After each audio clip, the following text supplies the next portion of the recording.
راستے بھر کار کے بند شیشوں کے درمیان ایک پراسرار اور متفکر سی خاموشی گردش کرتی رہی۔ دونوں کے پاس سوچنے کے لیے بہت کچھ تھا، کہنے کے لیے کچھ بھی نہیں۔ گھر کے گیٹ پر گاڑی رکنے تک انہوں نے آپس میں کوئی بات نہیں کی تھی۔ چوکیدار شاید کوارٹر میں تھا۔ کئی بار ہارن بجانے پر بھی گیٹ نہیں کھلا۔ تب علی نے باہر نکل کر ڈور بیل بجائی، ساتھ ہی گیٹ پر سے جھانک کر دیکھا۔ چوکیدار کے کمرے میں تاریکی چھائی ہوئی تھی، لون ویران پڑا تھا، فضا سے تاریکی کا عنصر چھٹ چکا تھا، البتہ سورج کی نوخیز کرنوں میں مخصوص تپش نہ تھی۔ اس نے جھنجھلاہٹ کے مارے پھر بیل بجائی۔ تب سرخ پتھروں سے بنی روش کے اطراف کا داخلی دروازہ کھلا۔ ہارون آنکھیں ملتا ہوا برآمد ہوا تھا۔ ایک ہاتھ سے جمائی روکتے ہوئے انہوں نے دوسرے ہاتھ سے مین گیٹ کھولا تھا۔ گاڑی اندر آ چکی تھی۔ انہوں نے گیٹ بند کر دیا اور ان کی طرف آ گئے۔ چوکیدار کہاں ہے؟ علی نے فرنٹ سائیڈ سے گھوم کر ان کی طرف آتے ہوئے دریافت کیا۔ دراصل یہ کون ہے؟ بتاتے بتاتے اچانک ان کی نظر پچھلی سیٹ پر دراز اس وجود پر پڑی تھی۔ اس کی بوجھل آنکھوں سے نیند یکدم غائب ہوئی تھی، البتہ آواز کا بوجھل پن ہنوز تھا۔ انہوں نے تشویش سے پہلے علی اور پھر ہمنا کو دیکھا۔ ہمنا نظریں چرا کر پچھلی سیٹ کا دروازہ کھولنے لگی۔ علی نے مزید سنجیدگی سے سینے پر بازو باندھ کر فرنٹ ڈور سے ٹیک لگا لی۔ چوکیدار کہاں ہے ہارون؟ ان کے سوال کو نظر انداز کرتے ہوئے علی نے بھرپور سنجیدگی سے پوچھا۔ چوکیدار کے بڑے بھائی کا ایکسیڈنٹ ہو گیا تھا، اس لیے وہ کل رات چھٹی لے کر اپنے گاؤں چلا گیا۔ البتہ آج اس کا کوئی شاہد نامی دوست آئے گا جو اس کی جگہ ڈیوٹی دے گا۔ لالا رخی آیا نے رات اسے ٹائم پر سلا دیا تھا، مگر وہ دودھ پینے سے انکار کر رہی تھی۔ اس وجہ سے مجھے لالا کو ڈانٹنا پڑا۔ کل رات 2 رنگز کال آئی تھی، دونوں نمبر ٹیلی فون میموری میں سیو ہیں۔ تمہارے ہاسپٹل سے بھی ایک کال آئی تھی اور ہمنا کی ایک پیشنٹ نفیسہ تشریف لائی تھی، اور کل دودھ پھٹ گیا تھا۔ وجہ مجھے نہیں معلوم۔ بس، یا تمہیں کچھ اور بھی پوچھنا ہے؟ اتنی تفصیل سے ہر بات بتانے پر علی کے لبوں پر مسکراہٹ پھیل گئی۔ ہلکے نیلے رنگ کے ملنگجی شلوار قمیض میں منتشر بالوں کے ساتھ وہ چہرے پر سنجیدگی لیے بے حد ناراضگی سے اسے دیکھ رہا تھا۔ اپنا سوال نظر انداز کیا جانا یقیناً انہیں ناگوارا گزرا تھا۔ اب اگر آپ کے ہر سوال کا جواب مل گیا ہو تو کیا آپ بتانا پسند کریں گے کہ یہ کون ہے؟ وہ صافہ انداز میں گویا ہوئے تھے، مگر یہ خود ساختہ سنجیدگی یہ لخت چیخ گئی۔ مائی گاڈ، میرے چہرے پر کیا لطیفے لکھے ہیں جو یوں دانتوں کی نمائش کیے جا رہے ہو؟ تمہیں جو بھی پوچھنا ہے ہمنا سے پوچھو، وہ اللہ تعلقی سے بولا۔ تمہارے نہ بتانے سے تمہاری توت کیا اندر چلی جائے گی؟ انہوں نے اپنی ازلی برجستگی سے سوال کیا۔ وہ علی کو اس حوالے سے چرایا کرتے تھے۔ علی نے اس وقت بجائے برا منانے کے ایک گہری سانس بھر کر انہیں دیکھا تھا، اور وہ مختصر سی تفصیل جو اس لڑکی سے تعلق رکھتی تھی ان کے گوش و گزر کر دی تھی۔ اب پلیز آپ علی کی طرح خدشات کا اظہار مت کیجیے گا۔ ہمنا جھنجھلائی ہوئی صورت لیے کار سے باہر نکلی تھی۔ وہ ہارون سے مخاطب تھی۔ ٹھیک ہے، نہیں کرتا، ہارون نے چند لمحوں کے توقف سے کہا۔ ان کے چہرے پر کم و بیش علی جیسے تاثرات ہی تھے، مگر ہمنا عقل مندی سے سوچا جائے تو علی کے خدشات کچھ ایسے غلط بھی نہیں ہیں۔ سوچنے کے لیے تو بہت کچھ ہے، مگر کیا یہ بہتر نہیں ہوگا کہ ہم پہلے اس لڑکی کے بارے میں سوچ لیں؟ تم یہاں بیٹھ کر سوچتی رہو، میں اور ہارون اندر جا رہے ہیں، وہ لا تعلقی سے کہتا اندر جانے لگا، مگر ہمنا کی پریشان سی آواز پر رکنا پڑا۔ جی فرمائیں۔ وہ بے نیازی سے اسے دیکھتا ہوا بولا۔ وہ بے ہوش ہے علی، وہ شرمندہ سی تھی۔ تو میں اکیلے اسے کیسے اندر لے کر جاؤں؟ ہاسپٹل سے اسٹریچر منگوا لو، وہ تب کر بولا، پھر سر جھٹکتے کار کے کھلے دروازے کی طرف بڑھا۔ وہ ہمنا کا اشارہ سمجھ رہا تھا۔ جہاں ذاتی اسٹریچر موجود ہوں وہاں ہاسپٹل کی کیا ضرورت؟ ہارون اس کی اکتائی ہوئی حالت سے بھرپور فائدہ اٹھا رہا تھا۔ کوئی مناسب وقت ہوتا تو علی ضرور ان کی بات کا کوئی مناسب جواب دیتا۔ اس وقت تو فقط بیزاریت ہی بیزاریت تھی۔ اسے باہر نکالا تو ہمنا بولی، ٹیکسی میں لے چلیں۔ وہ تینوں آگے پیچھے داخلی دروازے کی جانب بڑھے تھے۔ یہ محترمہ ٹیکسی میں رہیں گی تو میں کہاں جاؤں گا؟ ہارون نے خود ساختہ سی پریشانی سے پوچھا تو ہمنا بے نیازی سے بولی، میں آپ کا سامان باہر رکھ دیتی ہوں، آپ گیلری میں شفٹ ہو جائیں۔ ارے، انہوں نے ناراضگی خود پر طاری کی، عجیب مہذبان ہو، پہلے منتیں کر کر کے اپنے گھر بلاتے ہو، پھر در در بھٹکاتے ہو۔ ہمنا کو ہنسی آ گئی۔ آپ بھی نہ ہارون بھائی، در در کب بھٹکا رہے ہیں؟ ہم صرف یہ کہہ رہے ہیں کہ آج آپ گیلری میں شفٹ ہو جائیں، اس لڑکی کو ہوش آ جائے گا تو انشاءاللہ ہم شام تک اسے اس کے گھر پہنچا دیں گے۔ اس کے بعد آپ واپس انیکسی میں آ جائیے گا، اور اگر اسے ہوش نہ آیا تو ہم صرف برا ہی کیوں سوچیں، اس لیے کہ اچھا سوچنے کا دور ہی نہیں رہا۔ اکثر لوگ دوسروں کی ہمدردیاں پٹور کر اور ان کی نرم دلی سے فائدہ اٹھا کر بڑے غلط کام کر لیتے ہیں۔ وہ لوگ انیکسی میں پہنچ چکے تھے، لائٹ آن تھی۔ علی نے بڑھ کر احتیاط سے اسے بیڈ پر لیٹا دیا۔ کتنی معصوم سی ہے یہ۔ ہمنا نے کئی پل اس کے چہرے کو باغور دیکھنے کے بعد ہارون کو دیکھا تھا۔ کیا اس کے معصوم چہرے کو دیکھ کر آپ کو ایسا لگتا ہے کہ یہ کوئی غلط کام کر سکتی ہے؟ معصوم؟ ہارون نے آبرو کو خفیف سا اچکا کر عجیب سی نظروں سے اسے دیکھا۔ اس لڑکی کو غور سے دیکھو ہمنا، یہ صرف معصوم نہیں، یہ خوبصورت بھی ہے۔ ہمنا نے چونک کر ہارون کو دیکھا، پھر اس لڑکی کو۔ وہ واقعی خوبصورت تھی۔ وہ آگے بڑھ کر اسے چادر اوڑھانے لگی۔ ہارون کی نظریں علی پر ٹکی تھی جو اپنے جوتے کی ٹو سے کارپیٹ مسل رہا تھا۔ وہ کافی دیر سے خاموش تھا۔ اس کے انداز میں ہمنا کے اس عمل پر ناراضگی یا بیزاریت نہیں تھی، مگر اس کا انداز کسی گہری سوچ کی غمازی کرتا تھا۔ ہارون نے کھنکھار کر گلا صاف کیا، میرے پاس تم دونوں کے لیے 2 خبریں ہیں۔ انہوں نے دروازے کی طرف بڑھتے ہوئے کہا۔ علی نے ان کی تاکید کی تھی۔ ہمنا نے لائٹ آف کر کے ان کے پیچھے چلی آئی۔ پہلی خبر تو یہ ہے کہ میں دوپہر تک کراچی جا رہا ہوں۔ اتنی جلدی؟ وہ دونوں چونکے۔ ابھی کل تو آپ آئے ہیں۔ نہیں بھائی، اتنی جلدی تو ہم آپ کو نہیں جانے دیں گے۔ ہمنا نے استحقاق بڑے انداز میں کہا تو وہ خوشگواریت سے مسکرا دیے۔ میرا جانا بہت ضروری ہے، 1-2 اہم میٹنگز ہیں، اور ان میٹنگ کے بعد مجھے پہلی فلائٹ سے اسٹیک ہوم پہنچنا ہے۔ وہ لوگ لاؤنج میں پہنچ چکے تھے۔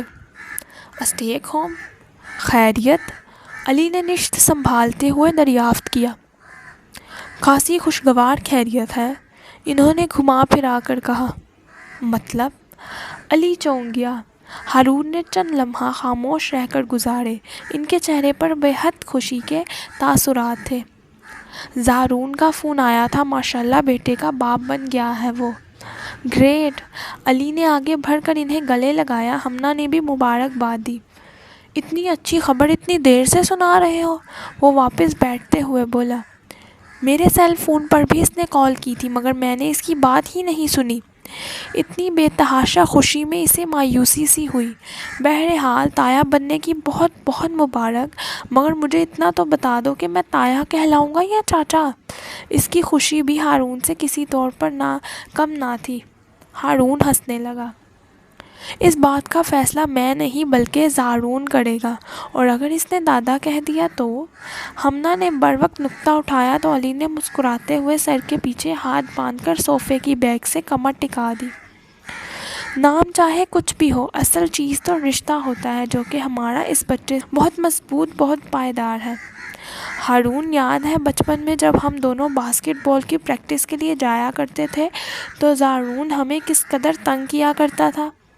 علی نے نظروں کا زاویہ تبدیل کر کے ہارون کو دیکھا۔ ہارون مسکرا دیے۔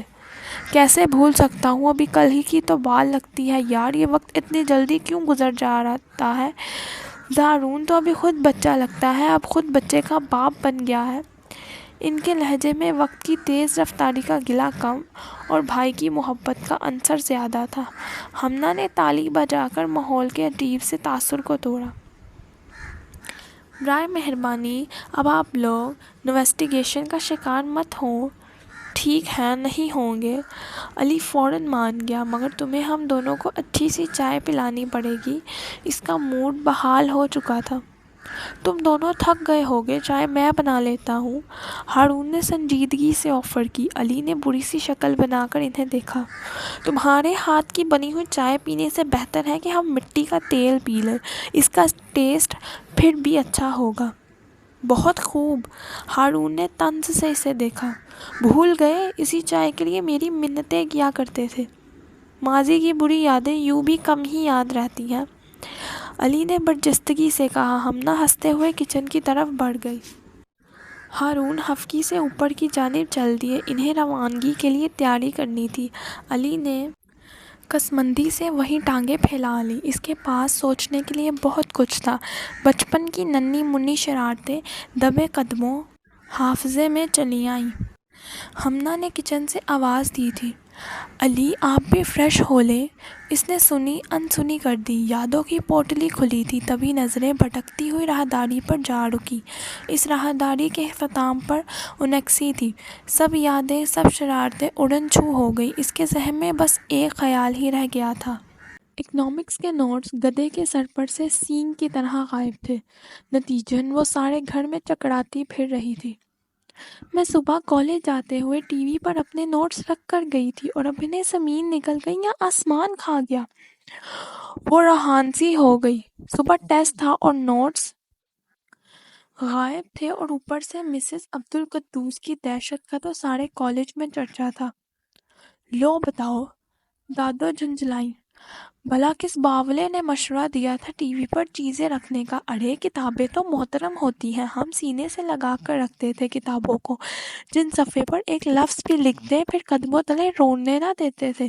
آج کل کے بچے ہیں تو ہم کیا کتابیں بیچ کر خطائیاں کھا لیتے ہیں؟ زین لاؤنج کے فرش پر پسرلا مارے جوتے پالش کر رہا تھا، اطمینان سے بولا، یہ آج کل کے بچے میری طرح ہوتے ہیں دادو جی، ون ٹو آل، سب اچھے، آپ سے بھی زیادہ اچھے، کتابوں کو سینے سے نہیں لگاتے، مبادلہ پر سینے سے نم ہو کر جلد پھٹ جائے بلکہ الماریوں میں رکھ کر دور دور سے کتابوں کا نظارہ کر لیتے ہیں۔ اب بھلا عقیدت بڑی نظروں سے کتابوں کا کیا بگڑے گا؟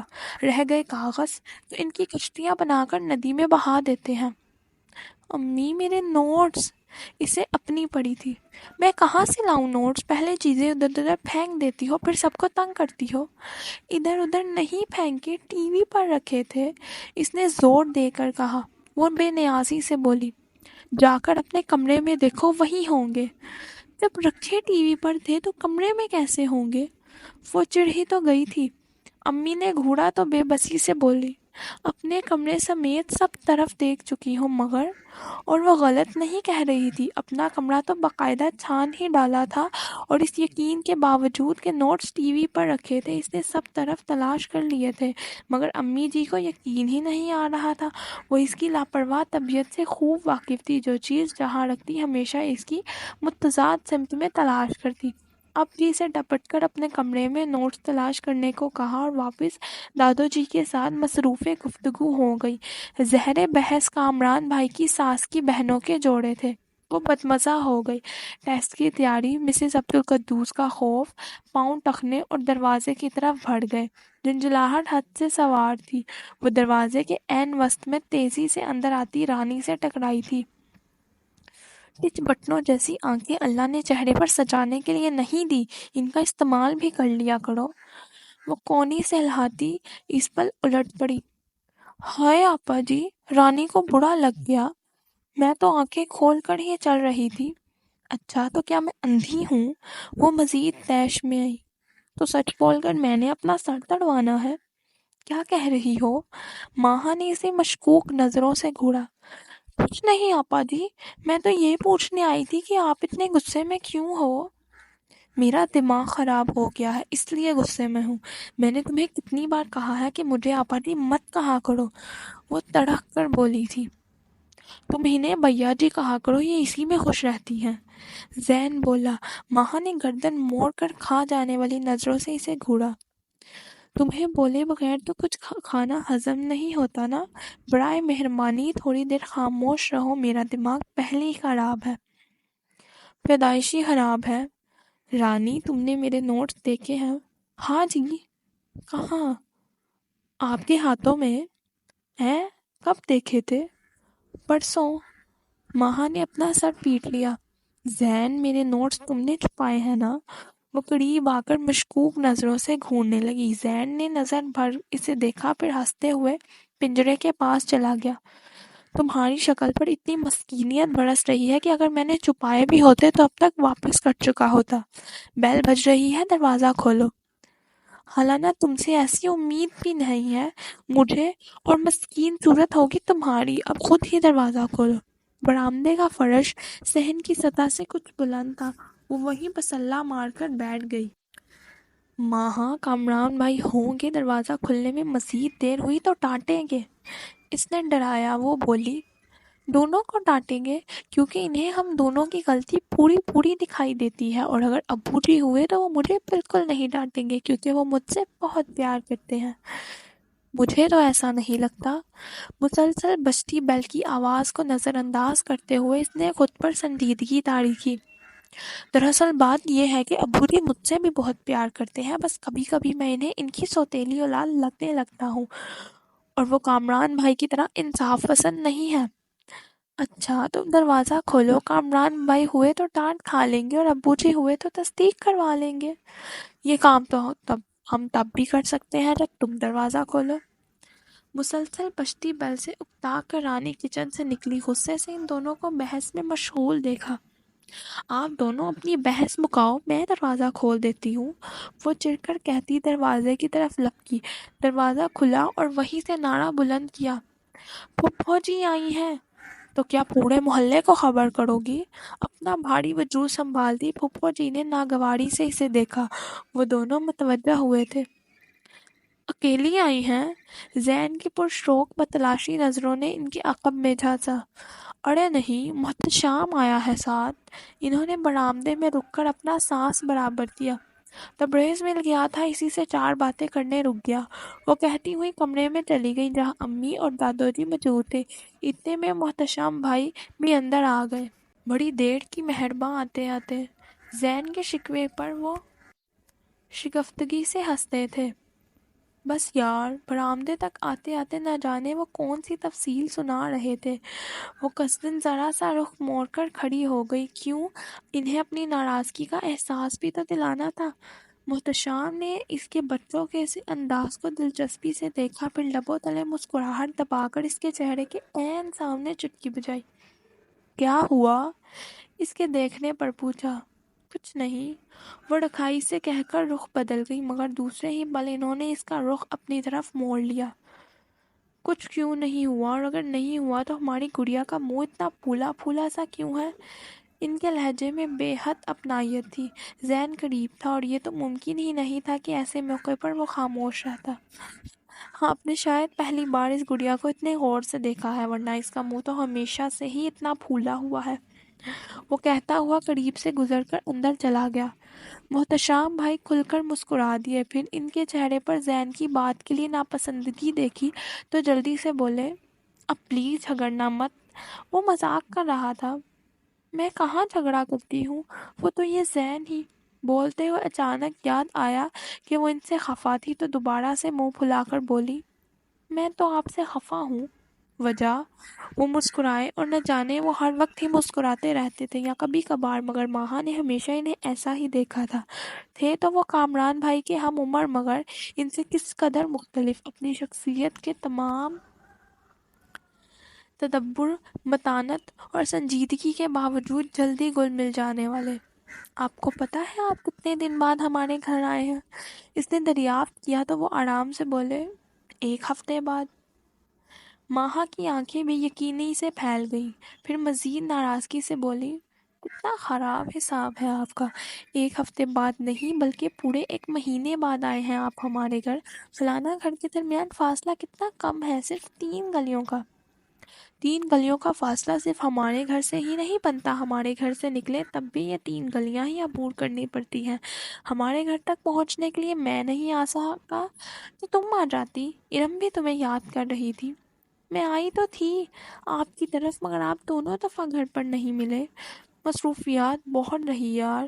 خیر اب آ ہی گیا ہوں تو کیا یہیں سے واپس لوٹ آؤ گی؟ وہ جھانپ سی گئی، پھر وہ دونوں آگے پیچھے کمرے میں داخل ہوئے تھے۔ محتشم بھائی ممانی کو سلام کر کے نانی کے ساتھ ہی صوفے پر ٹک گئے۔ رسمی سی گفتگو چل نکلی تو امی نے اسے چائے بنانے کے لیے کہا، مگر اس کے اٹھنے سے پہلے ہی محتشم بھائی نے ٹوک دیا، چائے بعد میں پہلے کھانا، اور پلیز مامی کوئی تکلف نہیں، البتہ چائے کے ساتھ میں مٹھائی ضرور کھاؤں گا۔ اتنی خوشی کی خبر بغیر مٹھائی کے مزہ نہیں دیتی۔ ویسے کامران کب تک آئے گا؟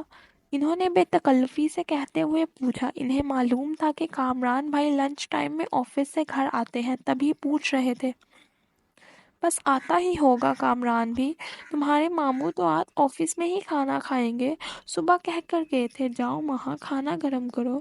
امی نے اسے کہا تو زین بولا، اسے کیوں کہہ رہی ہیں؟ جب تک یہ کھانا گرم کر کر لائے گی یہ لوگ اپنے گھر جا کر نئے سرے سے کھانا بنا کر کھا بھی چکے ہوں گے، تو تم اٹھ کر کھانا گرم کر لو۔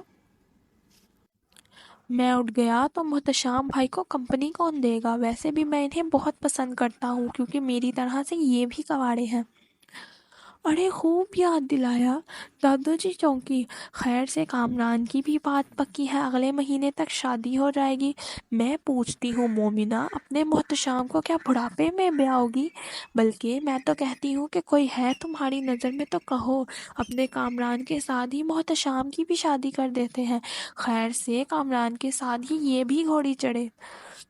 لڑکیوں کا کیا کال پڑ گیا ہے شہر میں، جو ہم محتشم بھائی کی شادی کامران بھائی کے ساتھ کر دیں؟ پھر رمشا بھابھی برا مان گئی تو؟ رہنے دے دادو جی، ہم 100 واٹ کا بلب لے کر محتشم بھائی کی دلہن تلاش کریں گے، خدا کے گھر میں دیر ہے اندھیر نہیں۔ سب مسکرا رہے تھے سوائے دادو جی کے۔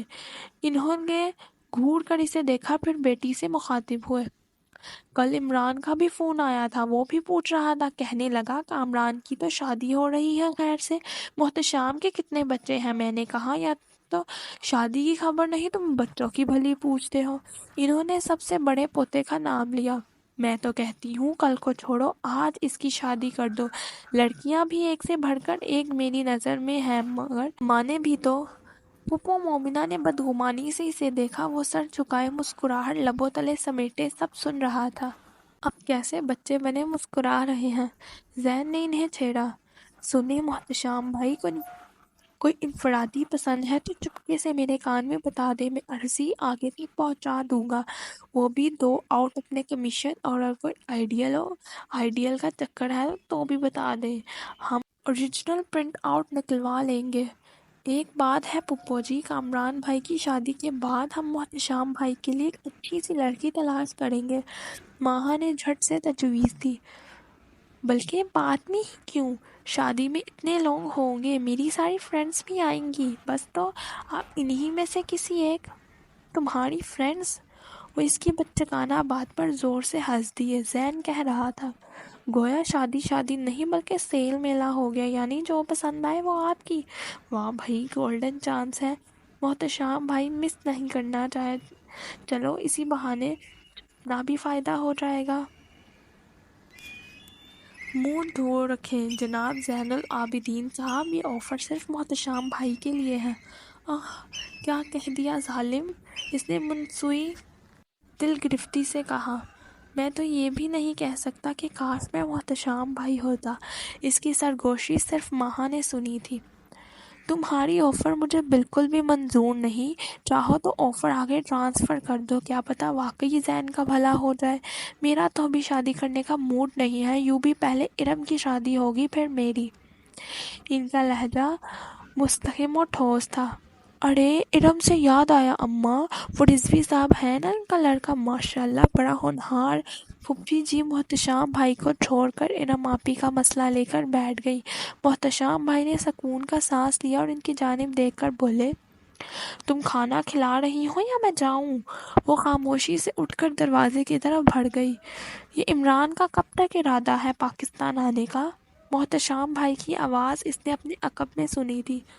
جلدی تو نہیں آ سکیں گے، آفس سے چھٹی نہیں مل رہی، اس لیے شادی سے بس 1 ہفتہ قبل ہی آ سکیں گے، زین کہہ رہا تھا۔ اس کی سرگوشی کی طرح آواز کا خالی پن بھی صرف ماہا نے محسوس کیا تھا۔